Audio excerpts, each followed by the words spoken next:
नमस्ते। आपका स्वागत है हमारे इस चैनल पर। आज हम देखेंगे रामायण का अध्याय 7। चलिए शुरू करते हैं। भरत की चित्रकूट यात्रा। अयोध्या की चतुरंगिनी सेना लेकर मंत्रियों सहित भरत चित्रकूट के लिए नगर के धनी मानी व्यक्ति भी साथ थे। सेना के चलने से सुने मार्ग कोलाहल से भर गए और आकाश में इतनी धूल छा गई कि सूरज तारे की भांति टिमटिमाने लगा। शाम तक श्रृंगवीरपुर जा पहुंचे। वहीं गंगा तट पर सेना ने पड़ाव डाल दिया। निषाद राज भुवन ने सेना के पताकाओं से जान लिया कि अयोध्या की चतुरंगिनी सेना है। उसने अपने साथियों से कहा, मालूम होता है कि भरत के ऊपर अब राजमद सवार हो गया है। राम को वन में मार कर वे का राज्य करना चाहते हैं। यह तो मैं जीते जी नहीं होने दूंगा। वो बोला, भाइयों, मरने मारने के लिए तैयार हो जाओ। आज भरत की सेना से लोहा लेना है। मैं जानता हूँ कि हम लोग उनका मुकाबला किसी प्रकार से नहीं कर सकते, परंतु हमारा धर्म है कि प्राण रहते उनको गंगा पार न होने दे। एक न एक दिन मरना तो सबको ही है। फिर राम का काम रणभूमि में वीर गति और गंगा का किनारा, इससे बढ़कर और क्या हो सकता है। हमारे पास 500 नावें हैं। हर नाव पर 100-100 सैनिक बैठ जाएं और नावें घेर ले। मैं आगे भेज लेता हूँ। अगर भरत भाई से मिलने जा रहे होंगे तो हम उनकी सहायता करेंगे, और अगर उनके मन में कोई पाप है तो आज गंगा में रक्त की धारा बहेगी। मेरी संकेत की प्रतीक्षा करना। इतना कहकर निषाद राज ने बहुत सा भेंट कसमा लिया और आगे बढ़े। भरत ने निषाद राज के प्रेम को जानते थे। वे लपक कर उनके गले मिले। भरत के मन की बात गुहा ने जान ली। राम लक्ष्मण के बारे में दोनों में बहुत देर तक बातें होती रही। राजा दशरथ की मृत्यु के समाचार से निषाद राज दुखी हुआ। निषाद के साथ भरत उस गोदी वृक्ष के नीचे गए जहाँ राम ने रात बिताई थी। भरत ने उस स्थान को प्रणाम किया और कहा कि धूल अपने माथे से लगाई। गुहा ने लौटकर साथियों को उस समय सब समाचार सुनाए। अगले दिन प्रातः काल 500 नावें सेना को पार उतारने के लिए घाट पर लग गई। सेना सहित भरत ने गंगा पार की। नाव पर बैठने से पहले भरत ने भी राम की तरह बरगद के दूध से चटाई बनाई और वलकल वस्त्र पहन लिए। गुहा को साथ लेकर वे प्रयाग की ओर बढ़े। भरत के साथ इतनी बड़ी सेना देखकर महर्षि भारद्वाज को शंका हुई, परंतु भरत के व्यवहार से उनका संदेह दूर हो गया। भारद्वाज ने भरत को यह बता दिया कि राम किस मार्ग से चित्रकूट गए हैं। वह रात भरत ने भारद्वाज के आश्रम में की बिताई। प्रातःकाल होते ही भरत का दिल चित्रकूट के लिए चल पड़ा। चलते चलते चित्रकूट पर्वत उन्हें दिखाई दिया। सारा वन प्रदेश कोलाहल से भर गया। वन के जीव जंतु पशु पक्षी इधर भागने लगे। कुछ दूर पर धुआं उठते देख बुआ ने अनुमान लगाया कि वहीं राम की कुटिया होगी। इधर राम को भी आकाश में धूल उड़ती दिखाई दी। पशु पक्षी भी भाग रहे थे। अब कुछ कुछ कोलाहल भी समय पाता सुनाई पड़ने लगा। राम ने लक्ष्मण से कहा, भाई, ऊंचे वृक्ष पर चढ़कर देखो तो क्या बात है। लक्ष्मण ने चढ़कर देखा तो चतुरंगी सेना आ रही है। उन्होंने पताकाएं देखकर जान लिया कि अयोध्या की सेना है। वे बोले, आ रहे। जानकी माता को सुरक्षित स्थान पर पहुंचाकर धनुष बाण उठाए। मालूम पड़ता है भरत हमें वन में भी नहीं रहने देगा। आज मैं सबका बदला लूंगा। भरत को भाई समेत समर भूमि में सुला कर कैकेयी और मंत्रा को भी जिंदा नहीं छोड़ूंगा। पेड़ से उतरकर लक्ष्मण धनुष बाण लेकर तैयार हो गए।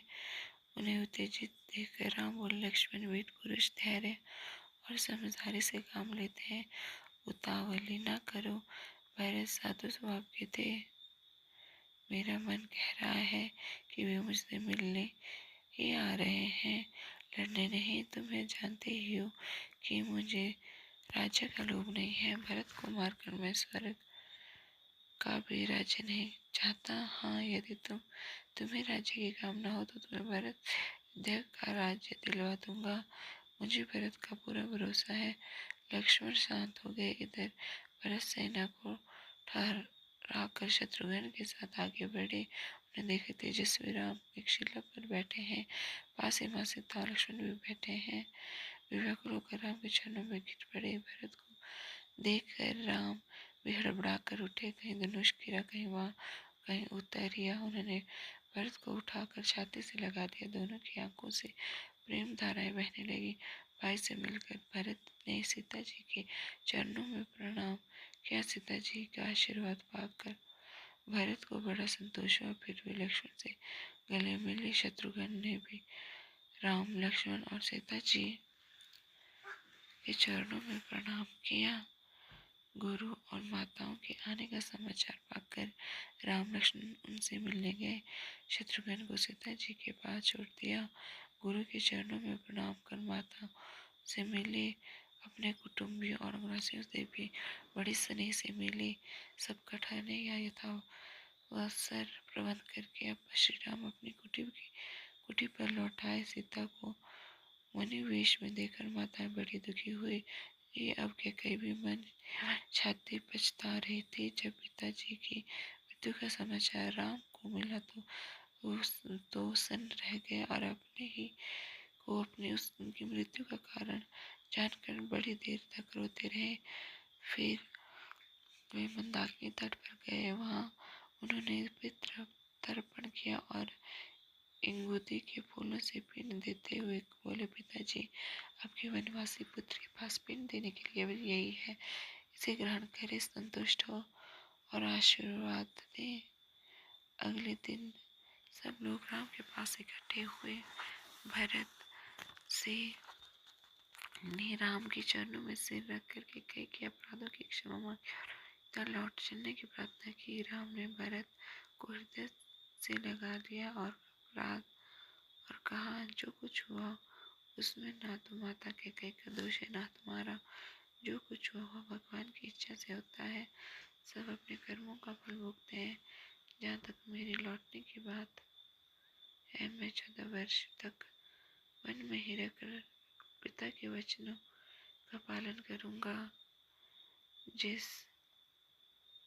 पिता ने अपने वचन के लिए प्यारे पुत्र को वन भेज दिया और अपने प्राण भी दे दिए, उनके मरने के बाद मेरे लिए और तुम्हारे लिए भी वही उचित है कि उनके वचन का पालन करे। तुम अयोध्या में रहकर प्रजा पालन करो और 14 वर्ष तक वन में वास करूं। चारों भाई अपना अपना कर्तव्य करे और पिता के सत्यता की रक्षा करे। इस पर भरत ने कहा, के स्थान पर 14 वर्ष तक मैं वन में रहूंगा। मैंने भी मुनि वेश बना लिया है। माताओं ने, गुरुजनों ने और नगर वासियों ने भी अपनी अपनी तरह राम को बहुत कुछ कहा, पर राम किसी तरह लौटने को तैयार नहीं हुए। वह उधर भरत की हट कर रहे थे। तब राम ने कहा, कदाचित तुम्हें पता न होगा, तुम्हारे नाना ने जब माता के कई का विवाह पिता के साथ किया था, तब राजा से ये वचन लिया था कि निकुपात के कई का पुत्र अयोध्या का राजा होगा, अतः राज्य तुम्हारा ही है। फिर माता के कई को 2 वरदान भी मांगने को कहा था, यह तुमने सुना ही होगा। इसीलिए तुम बिना किसी संकोच के अयोध्या पर राज करो।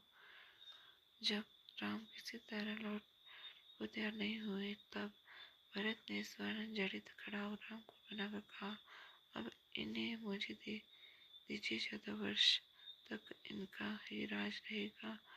ये आज्ञा से ही मैं राज का चलाऊंगा। अगर 14 वर्ष बीतने पर आप न आए तो अगले ही दिन मैं जलकर प्राण दे दूंगा। इसी के साथ हमारा आज का अध्याय यहीं पर समाप्त होता है। कल हम अपने नए अध्याय में फिर से मिलेंगे। तब तक के लिए राम राम और राधे कृष्णा।